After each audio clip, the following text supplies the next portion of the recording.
They say the world ends not with a bang, but a whimper. But they've got it wrong. The truth is, the world ends 1,000 times a day in quiet little moments. Moments of perfect, beautiful ignorance.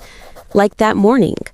Okay to slow down, to actually see someone, and not just pass by like everyone else. And I don't usually say this, but watching you draw, it's like seeing a quiet kind of honesty that doesn't need words. I don't know if I've ever noticed that in someone before. You know, sometimes I come to places like this, and I just feel lost in the nose of life. Work deadlines, expectation sits like everything is shouting at me, and I can't hear myself think. But here, standing here, watching someone completely absorbed in what they love, it's grounding. It makes me realize there's more to notice, more to feel. I don't know what to say. I'm not used to people noticing my sketches like that. Most people glance, nod, and leave. I usually stay quiet, drawing, observing, keeping myself in the margins. But somehow your words make me feel seen. Not in a way that's overwhelming, but like someone actually cares about what I notice, what I think, the little details I often miss. I don't usually share that with anyone, and maybe it's because I don't think anyone would understand. But standing here talking to you, I realize maybe it's possible to connect without pretense.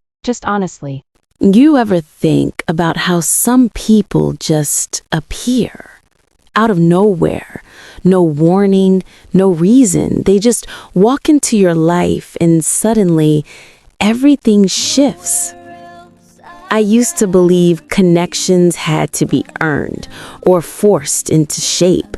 But you changed that. Minutes turned to hours, and hours to days. What began as glances across a room grew into laughter, shared silences, and stories that neither of them wanted to end. Tonight, Alex had one last thing to say, not in words, but in melody. The lights were soft, golden, wrapping the small room in warmth. Alex stood on the stage, guitar in hand, eyes finding Elena in the crowd.